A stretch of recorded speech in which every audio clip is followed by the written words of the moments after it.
In the year of 1541, King Henry VIII ordered that St Werburgh's Abbey in the county of Chester was to be made the new cathedral of this ancient city. He also ordered that the cathedral was to become the new seat of the Bishop of Chester. Of all the bishops who have since held office at Chester, it was the Reverend Francis John Jayne who was to become the Bishop of Chester in the year of 1889 and holding office for over 30 years.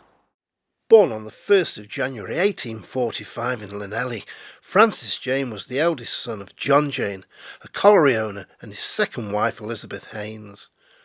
Francis was educated at Rugby School before securing a place at Bowdon College in Oxford. But in 1868, Francis became a Fellow of Jesus College, Oxford, where he went on to lecture in modern history between the years of 1871 to 1879.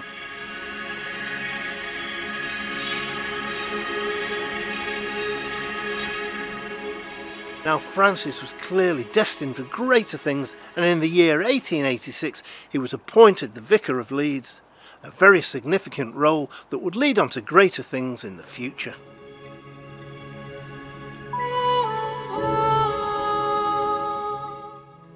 On the 24th of February 1889, Francis was consecrated as the Bishop of Chester, making him the youngest ever bishop in the Church of England.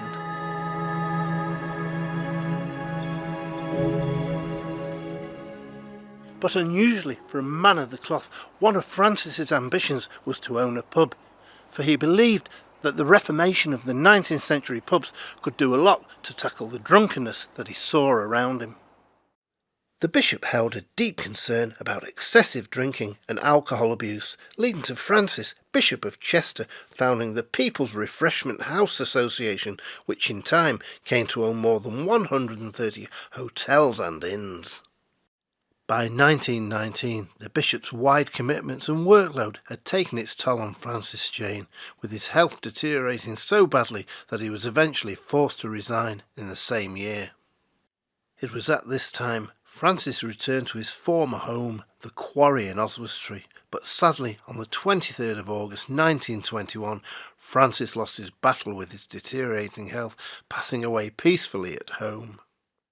But this wasn't to be the end of Francis's association with Cheshire, for on the 26th of August of the same year, Francis was buried here at St Mary the Virgin Church in Bowdon. In 1939, Francis's wife Emily was also to pass away, and she too was laid here to rest at Bowdon alongside her husband, the former Bishop of Chester, the longest ever serving bishop for the city, with 30 years of loyal service and dedication. The life of Francis John Jayne was a great one, and indeed he achieved much.